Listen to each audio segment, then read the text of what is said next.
time you find in NATO a steady dissolution, you find a growing weakness as a NATO policy dominated by State Department policies that has not worked. Well, it's a regional grouping, and I think therefore it may be suspect by the John Birch Society.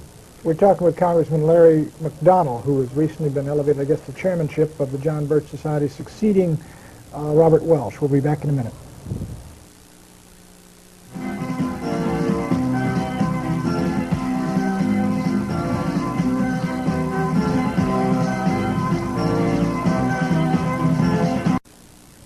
Welcome back to Crossfire. Our guest is the new chairman, recently named chairman of the John Birch Society, Congressman Larry McDonnell, a Democrat from Georgia.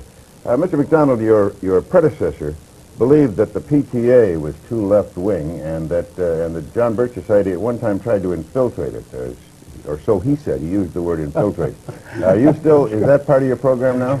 Well, I think when the PTA comes out in this program for the test ban treaty, and when the PTA comes out for gun control, and comes out for obviously national legislative programs that have been linked with liberaldom, having nothing to do with education of our children, I think many people are wondering what in the world is the PTA doing, and that includes members of the John Birch Society. Well, I wonder about you. I wonder about you. I looked you up. You're the biggest joiner that I've ever seen in the world. You belong, as I counted them, to 67 organizations, among which are the National Rifle Association, the American Pistol and Revolver Association, the Committee for the Right to Keep and Bear Arms, the Second Amendment Foundation, and the Citizens Committee for the Right to Keep and Bear Arms. Well, Tom, I think there's a real drive in this country to try to destroy the realization of our citizens that they have a fundamental constitutional right to keep and bear arms as the Constitution allows.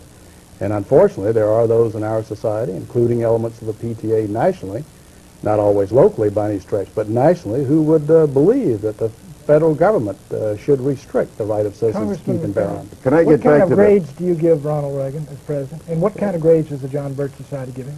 Well, I would say in his speeches, Pat, you'd have to give him close to an A, B plus to an A, but in his performance, what's most disappointing? Well, I think the fact that the rhetoric is going one way and the record is going another. Let me ask you about this conspiracy again. Well, you can take the issue of one of the major problems of this country is inflation, right, and the problems of the destruction of the dollar. And the fact of the matter is, in spite of promises of the contrary, Reagan has not moved to correct the deficiencies. We're now back to Keynesian economics, despite comments to the contrary. Do you think that's a result of the conspiracy you mentioned? Is there somebody working on them to get the inflation so that this country will be weakened? Well, as a man who campaigned against elitism, as a man who in his campaign rhetoric said that he would not be having the Council on Foreign Relations trilateral types dominating his cabinet, he's got about 250 members of such in his administration. Well, let me ask you about Bill Casey. Now, I've known Bill. 250 members. Of the trilateral commission. I've known Bill Casey in the administration. I've known Bill Casey, the director of CIA, since World War II. As a matter of fact, in World War II, he was my boss. Now, your public relations director, the John Birch Society, says that Bill Casey is a part of this conspiracy that's trying to bring about world government. Before he became CIA, one of his big jobs was aiding in the transfer of technology and goods and so forth to the Soviet Union, helping the Kama River Project, the Export-Import Bank, helping to finance these things. Is the Export-Import Bank part of the conspiracy? I think the whole drive, the fact that the American people have been tapped steadily, especially since World War II, to finance their enemies and to have the massive technology transfer to those who would do that. You know that from the Braden Doctrine in the agency, which you're very familiar with, and the feeling that we must somehow subsidize the, quote, non-communist left. That's among our so-called allies. Braden was and in country after country, that turned out to be the communists, the crypto-communists masquerading as the non-communists. That's Mr. Mitterrand, who has taken the strongest position against the Russians of any Western European Well, leader. he was about to lose everything at the polls, and he had to show some sign. It's very difficult to say exactly how far that will Congressman McDonnell, he's been using the term conspiracy. No, I didn't use it. For heaven's sakes, Pat. The John Birch Society used it. I don't want to go through the tapes. Well, it is. Don't blame it on me. He used it. You've used it 45 times. That's right. They say this is a conspiracy. Right. I want to know what the conspiracy is. I'm trying to find out who's in it and what agencies of government in it, because I want to fight it along with you. You look And like... great, Tom. Let me tell you, Tom. You tell me, how can I join the John Birch Society? Well, gosh, Tom, you got no problem at all. All you need to do is write a letter to the John Birch Society, Belmont, Massachusetts, 02178, and tell them that you would like to purchase for $2 a copy of the Blue Book. Tom, you read it, and I think if you're a dedicated American, you will agree with every word. Then you get in touch with me, and we may even sign you up. Yeah, but it says here in one of your publications, not just anyone can be a Bircher. Now, how can I be a Bircher? Not just anyone. Now, if you don't believe in the Constitution and limited government and free enterprise and biblical values of morality, I believe in all those, but I don't Well, believe there's a conspiracy. He'd make a lousy candidate. Tom, you know, as a matter of Pat a member of the conspiracy, he's a member of the press. Let me ask you, he's used, now Mr. Braden's used for the 47th time the term conspiracy. Now let me ask you seriously, when you use people like Casey, who is on the Council on Foreign Relations, David Rockefeller's Trilateral Commission, what do you mean, or do you mean, is that your term, the term conspiracy?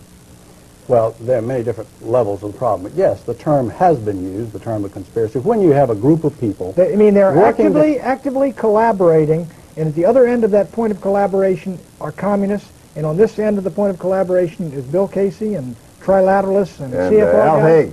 You have people who are part of the elitist structure of this country that have dominated this country openly for 40 years. I know, but they're not, is that a conspiracy? Now, wait a minute. If people quietly working together for evil objectives, two or more, that by definition is a conspiracy.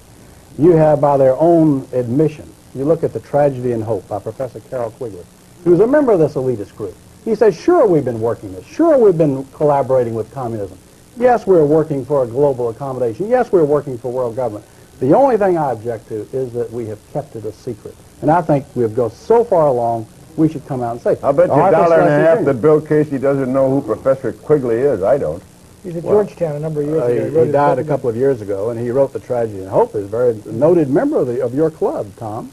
Tom, you've got to broaden your reading a little bit. That's right. What I ought to do is read more about conspiracies, and that's why I'm interested in what Well, I'll tell you what you ought to do is go back and look at your founder, Edward Mandell House, because he wrote the book Philip Drew Administrator, and in this, Colonel House said that what he envisioned for the world was a world government along socialist lines as envisioned by Karl Marx. Now, that's your leader, now, Tom, so you got to go back to the beginning. Well, his leader was Woodrow Wilson. Do you think he was a communist? No, I think Woodrow Wilson was his follower. I think Edward Mandell House dominated Wilson, not the other way around. Mm-hmm. And so Edward Mandell House, that was, we ought to make that clear, he was President Wilson's alter ego. That's correct. Yeah. So he is the real villain from which all these conspiracies... No. He is a major figure, Tom, but there has been, unfortunately, in the West, an element. There are good members in the Council on Foreign Relations, dedicated, patriotic people. You've had Sproul Braden, who was a member of the Council of the Birch Society. Bill Buckley's and Council on Foreign Relations. You've got some dedicated people, but the driving forces have very clearly been willing to collaborate, subsidize, work for technology transfer for what they feel is some type of an accommodation and merger. And I submit this would be a disaster for the American Republic. Are there any in Congress? Sure. Our guest has been Congressman Larry McDonald of the John Birch Society. He's the new chairman. He's succeeded Robert Welsh, who has stepped down, as I understand it. That's correct? He's been sort of promoted to chairman emeritus. He's been promoted chairman emeritus and founder. And Tom Braden and I will be back with final comments in a moment.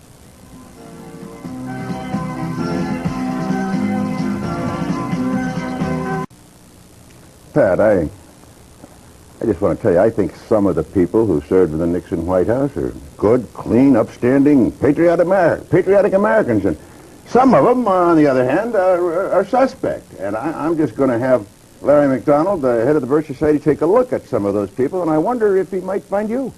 Tom, where I disagree... There's something going on here. I disagree with Congressman McDonald is the idea of conspiracy with you and your friends. I think it's more of a herding instinct. The direction you've been moving in, inertia, carries you further and further. But I do think this.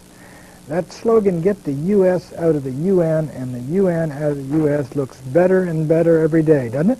Maybe they were ahead of their time on that one.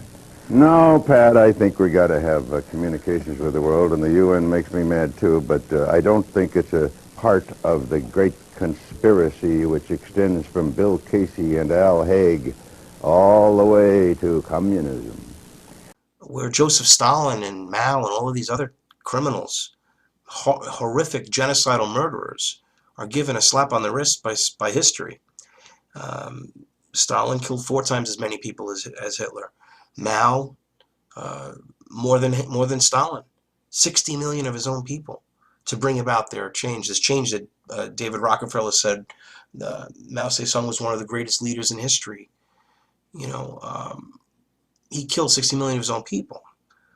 So you have to understand that the end justifies the means to these folks. It's the Illuminati, and they're using communism as a way to bring about this classless society, this sort of cashless society, this immoral society, this dependent society that they can control and manipulate. And they've already got us pretty much on a leash. Isn't that true? So, amazingly, in the Communist Manifesto, the 10 steps necessary to destroy a free enterprise system are much like the Illuminati described steps to control society. These points were taken directly from a document recovered by the Bavarian government in 1785, which exposed the Illuminati's plot for world domination. And here's the background. In 1773, Karl Marx's cousin, Meyer Amschel Rothschild, invited 12 influential friends to his goldsmith shop in Frankfurt, Germany, and they formed an inner core of a world revolutionary movement, agreeing to pool their wealth and resources. By May 1st, 1776, May Day, Communist May Day, they hired Adam Weishaupt, a Jesuit priest and teacher, professor of canon law at Ingolstadt University, codenamed Spartacus, to create a secret society known as the Order of the Illuminati. Their objective to create a world government ruled by men of superior intellect, namely themselves, and their bloodline. In 1785, an Illuminati courier was struck by lightning while traveling on horseback from Frankfurt to Paris carrying secret documents. The documents originated with the members of the Bavarian Illuminati in Germany, who were Ashkenazi Jews, many of them. And interestingly enough, Ashkenazi, spell it out, Nazi is in there. The Zionism, Nazism, communism, Marxism, these are all ideologies that were created by the illumined ones to use in a Hegelian method, create the problem, the people react to the problem, and then offer the solutions, whatever the people want, what they want. And they start to actually embrace their own servitude. And that's what the society is working towards, this technological advancement and intellect being used to control us in such a way that we don't even realize it, and that we actually embrace it. Aldous Huxley spoke of this. We are in process of developing a whole series of techniques which will enable the controlling oligarchy to get people actually to love their servitude. First of all, to standardize the population, to iron out inconvenient human differences, to create, so to say, mass-produced models of human beings arranged in some kind of a scientific caste system. A number of the predictions which were purely fantastic when I made them 30 years ago have come true or seem in process of coming true. That a number of techniques about which I talk seem to be here already, and that there seems to be a general movement in the direction of this kind of ultimate revolution, this method of control by which people can be made to enjoy a state of affairs which, by any decent standard, they ought not to enjoy. When we are successful, and we will be, we have a real chance at this new world order, an order in which a credible United Nations can use its peacekeeping role to fulfill the promise and vision of the UN's founders.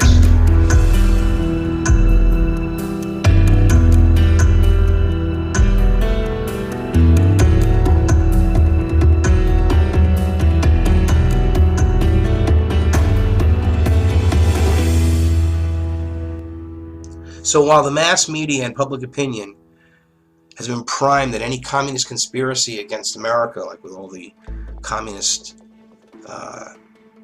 witch hunts that they called them, really were justified, in my view, and certainly through my research, I don't care what the media says, I can see what it is. all of the foundations, all of the universities,